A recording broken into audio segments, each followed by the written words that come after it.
Hello दोस्तों, आप सभी का स्वागत है हॉरर ऑडियो शो में।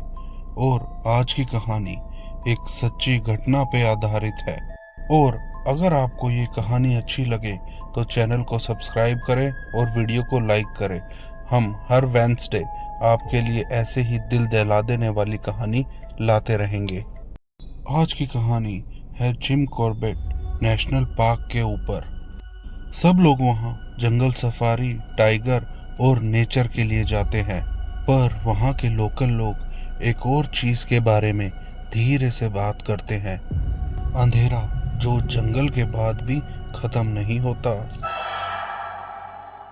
ये कहानी 2019 की है, जब चार दोस्त वीकेंड ट्रिप के लिए दिल्ली से कॉर्बेट गए। अमन, रोहित, समीर और करण। उन्होंने छोटा सा एक फॉरेस्ट गेस्ट हाउस बुक किया था जो रोड से काफी अंदर जंगल के पास था। केयर टेकर ने उन्हें रूम की चाबी दी और एक अजीब सी बात बोली, सर, रात को 10 बजे के बाद बाहर मत निकलना,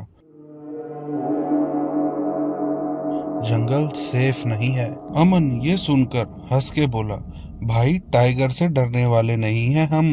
ये सुनकर केयरटेकर चुप हो गया और धीरे से बोला, मैं टाइगर की बात नहीं कर रहा था। ये सुनकर चारों दोस्त हंस पड़े। उन्हें लगा कि कोई टिपिकल हॉरर वार्निंग होगी, पर उन्हें क्या पता था उनका ये मजाक अब उन्हें कहाँ पहुँचाने वाला है। पहली रात के 11 बजे तक सब चिल कर रहे थे, म्यूजिक, मस्ती और डांस। तभी अचानक लाइट चली गई, जनरेटर भी काम नहीं कर रहा था और पूरा जंगल जैसे अंधेरे में डूब गया हो। तभी अचानक कुत्ते के रोने की आवाज आनी शुरू हो जाती है।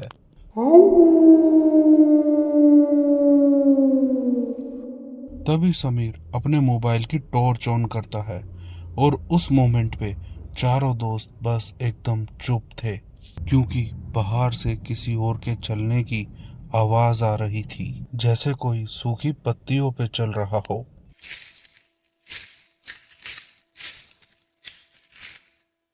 ये सुनकर रोहित बोलता है, शायद कोई गार्ड होगा। तभी वो आवाज रुक जाती है बिल्कुल उनके दरवाजे के पास, और फिर नोक नोक नोक की आवाज आती है। आवाज सुनकर सभी एक दूसरे की शक्ल देखने लगे और अमन ने हिम्मत कर धीरे से पूछा, कौन? पर कोई जवाब नहीं आया। फिर दोबारा नोक हुई, पर इस बार थोड़ा और जोर से। समीर हिम्मत कर आगे जाकर दरवाजा खोलता है, पर जैसे ही वो दरवाजा खोलता है वो देखता है बाहर कोई भी नहीं था। फिर समीर नीचे देखता है। वो देखता है जमीन पर नंगे पैरों के निशान मिट्टी पर बने हुए थे और वो अंदर की तरफ आ रहे थे। ये देखकर सब डर गए और उन्होंने तुरंत दरवाजा बंद किया। लेकिन एक प्रॉब्लम ये थी, अगर निशान अंदर आ रहे थे तो अब अंदर कौन है?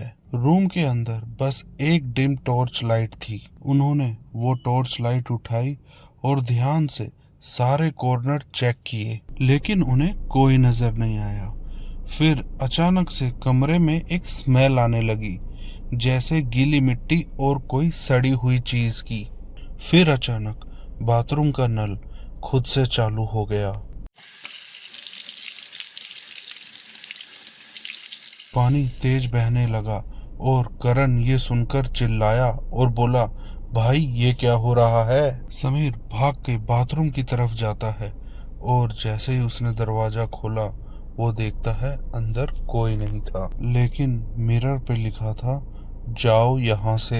ये देखकर चारों डर जाते हैं और एक कोने में जाके बैठ जाते हैं और एक दूसरे से बोलते हैं, कोई भी सोएगा नहीं, सब जागते रहेंगे। वो लोग बैठकर भगवान से प्रार्थना करते हैं और बस सुबह होने का इंतजार कर रहे होते हैं। कुछ देर बाद सुबह हो जाती है और जैसे ही सुबह होती है वो चारों भागकर केयर टेकर के पास जाते हैं। केयर टेकर ने सब कुछ सुना और चुपचाप उन्हें बस एक चीज बोली, मैंने मना किया था, 10 बजे के बाद ना ही दरवाजा खोलना और ना ही बाहर जाना। फिर केयर टेकर उन्हें बताता है इस गेस्ट हाउस के पास एक पुराना फॉरेस्ट चेक पोस्ट था जहाँ एक गार्ड 15 साल पहले गायब हो गया था। लोग कहते हैं वो रात को पेट्रोलिंग पे गया था और फिर कभी वापस ही नहीं आया। और जब लोग उसे ढूंढने जंगल में गए तो लोगों को बस उसके नंगे पैरों के निशान ही मिट्टी पर मिले थे और वो जंगल में जा रहे थे पर वापस नहीं आए। चारों दोस्तों ने ये सुनकर डिसाइड किया कि अब वो इस गेस्ट हाउस में और नहीं रुकेंगे और वो तुरंत ही यहाँ से चले जाएंगे। वो चारों अपने रूम में आते हैं और पैकिंग करना स्टार्ट करते हैं, पर पैकिंग करते वक्त अमन को एक चीज मिलती है। उसके बैग के अंदर एक छोटी सी पुरानी सी मिट्टी लगी हुई सीटी पड़ी थी। वो उसे केयर टेकर के पास लेकर जाते हैं और केयर टेकर जैसे ही उस सीटी को देखता है उसका चेहरा एकदम से सफेद पड़ जाता है और केयर टेकर बोलता है ये तो उस गार्ड की सीटी है। और ये सुनकर सबका खून वहीं की वहीं जम जाता है। अमन डरते डरते बोलता है ये मेरे बैग में कैसे आई। फिर केयर टेकर बोलता है जब भी वो आता है अपना कुछ ना कुछ छोड़ के जाता है ताकि तुम उसे याद रखो। वो चारों जैसे ही ये सुनते हैं वो तुरंत सारा सामान लेकर अपनी गाड़ी में बैठ जाते हैं। जैसे ही वो चारों गाड़ी चलाकर निकल रहे थे रोहित की नजर तभी साइड मिरर पर जाती है और वो देखता है गेस्ट हाउस के दरवाजे पर एक आदमी खड़ा था। फटे पुराने कपड़े और नंगे पैर और चेहरे पर एक डरावनी स्माइल और मुस्कुराकर वो कुछ बोल रहा था जैसे फिर मिलेंगे। रोहित तुरंत गाड़ी रोकता है और गाड़ी से उतरकर पीछे देखता है और वो एकदम हैरान। वो देखता है पीछे तो कोई नहीं खड़ा था। उसके बाद वो चारों गाड़ी में बैठते हैं और सीधा दिल्ली आ जाते हैं और उसके बाद वो कभी दोबारा जिम कॉर्बेट नहीं गए। आज भी कॉर्बेट में कुछ लोग कहते हैं अगर रात को आपने 3 नोक सुने तो कभी भी गलती से दरवाजा मत खोलना क्योंकि हो सकता है वो इंसान नहीं कोई और हो। अगर आपको ये कहानी अच्छी लगी हो तो हमारे चैनल को सब्सक्राइब करें और वीडियो को लाइक करें। और अब हम आपको मिलेंगे नेक्स्ट वेडनेसडे नाइट एक नई कहानी के साथ।